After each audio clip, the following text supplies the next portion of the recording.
Hey, what is up, everybody? This is Stevie Breach coming to you here this morning. It is today's Wednesday. It's almost about 9 a.m. Got to work a little bit early, sitting here talking about the upcoming Extreme Rules show.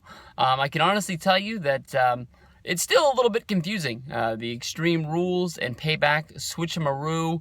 I'm guessing that they did this just because of the fact that when they were laying out the AJ Styles versus Roman Reigns thing, it wouldn't have made as much sense if they would have had the Extreme Rules match first. Then probably at Payback they would have had to try and find another way to have some sort of a stipulation match, because you can't go from a stipulation match in your first match to not having one in your second. But this is shaping up to be an all-right show. I'm not really, 100% excited about what is going down. Roman versus AJ is going to be a great match. The main event of Monday Night Raw was a contract signing of Charlotte versus Natalya, with all of the bells and whistles that were out there. It's kind of funny. This one is about Ric Flair. Ric Flair's not allowed to be at ringside for this match. I'm guessing that's why the fact that they're not bringing Bret the Hitman Hart back for another night out on the town. He didn't really want to be at the last one. I think that he got an ovation. People were happy to see him, but at the end of the days, I mean, honestly, when Bret came out, it was like there was no fucks given, and it just didn't really add anything to the match for him to be out there, especially with them doing the screw job finish from 1997, here in 2016, almost 20 years later down the road. It doesn't make a lot of sense. It does go along with being a fan of listening to Brian, Vinny, and Craig on Tuesdays. I was listening to it on the way into work today, and I believe the episode that they're reviewing, at least they talked about it, is the Sunny Nights episode, where Sean dropped the line, that Bret couldn't get the job done in 10 minutes. He hadn't been getting the job done in 10 minutes in a long time, even though he'd been having a lot of sunny nights as of late, which caused a lot of friction between Bret and Sean. When Bret and Sean were backstage next week at Monday Night Raw, it's where they had their hair pulling, fall out on the floor brawl backstage. And Brian Alvarez was talking about the fact that Sunny Nights line, if it wouldn't have been said, might have changed wrestling history forever. We never would have had the screw job. We never would have had Bret say that he wouldn't lose to Sean. We'd never have Sean say that he wouldn't lose to Bret. We wouldn't have had the screw job. We wouldn't have had Bret going to WCW. Maybe that means they wouldn't have done the coffin match at the Royal Rumble with The Undertaker. Maybe, Sean never would have fell out of the ring and landed on the coffin. His back was in bad shape, but maybe we never would have lost him for all those years while he was out after the Austin match at WrestleMania 14. So, I mean, that one episode of Monday Night Raw that they're talking about on this week's show for that Sunday Nights line, it's huge. But back to this match. When you're watching the Monday Night Raw, you could really tell that the focus of everything that was on was more about Stephanie more than anybody else, even though that Shane was out there, even though Flair was out there. It's like almost like they took this Shane McMahon storyline and they didn't really know where they're going. And now here, Stephanie McMahon announces that she's going to be, writing her memoir about, running WWE and coming into the wrestling business and, basically being in line to take over the company. Even though as of right now when watching television, Vince doesn't know who's going to be taking over the company. But I think anybody who's a fan of wrestling that's been watching for a long time could definitely see, especially with the behind the curtain kind of stuff, that Stephanie's going to be running the show with Triple H. Where Shane fits into that, if Shane's just an online or on-screen character, or maybe Shane is trying to find a way to come into WWE and he's trying to find a position that he'd be able to do, not running the place, but being in charge of something, whether that's merchandise, whether that's the online thing. He's done a lot of things in his time with WWE before leaving and doing the pay-per-view stuff in China.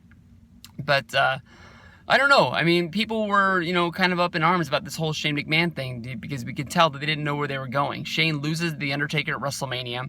Vince comes out the night after WrestleMania and says, hey, Shane, how about you run the place? But he doesn't really say how long he's going to run the place. He just basically says that, the fans want you, so I'll give it to you. But I know you're going to screw it up. And, from there, week 2, they brought him back. And they made it seem like it was because of the fans that they brought him back. And, even when you, do the the 5-point previews for Monday Night Raw. The last 2 weeks, they haven't even brought up Stephanie. They haven't even brought up Shane because I don't think they really know what they're doing. But when you watch the contract signing between Charlotte and Natalya, you could tell that they're really focusing on Stephanie now. And it looked like a few weeks ago, the storyline was that Stephanie was just going along with Shane, but she was waiting for the right moment to sort of stab him in the back and fuck him over. Like, she's sort of waiting for maybe Shane to make a mistake, and then she's going to push him in the mud, and then she's going to go run to Daddy and say, Vince, look what he did. He screwed everything up. You can't put this guy in charge, and blame him for everything.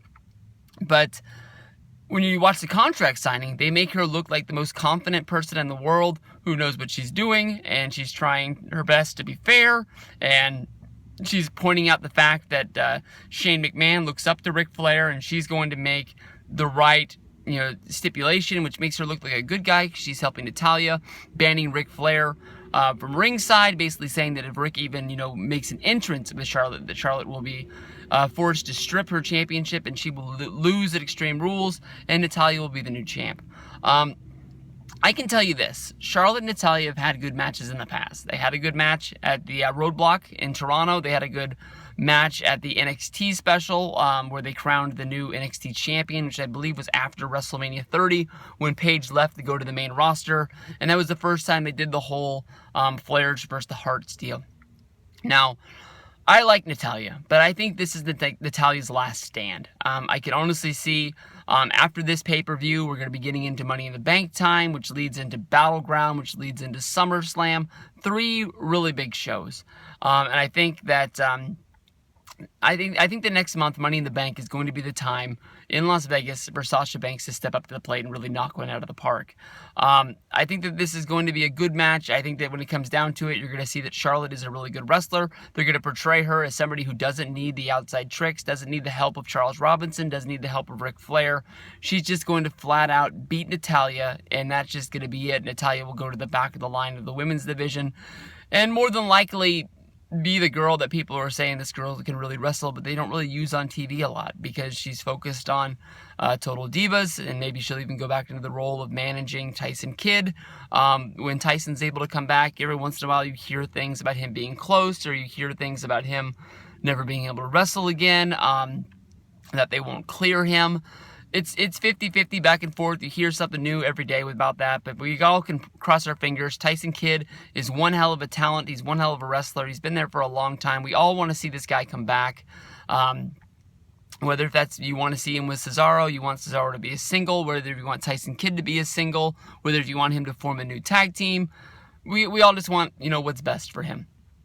But I think this match is going to be really good. I think at the end of the days, I don't think that Natalya is going to be overcome. I think it's going to be Charlotte. I think we'll move from the Charlotte versus Sasha Banks, and that should be a great series of matches as well, because I think we've all been dying to see Sasha Banks on television, and besides for her making an appearance at the pay-per-view talking with Shane McMahon about, I guess you can say, future plans of what's going on, we haven't really seen her in a long time, since about, I honestly don't even remember. So I'm going to head on into work. I'll see you guys down the road, and we'll talk a little bit more Extreme Rules. See you later.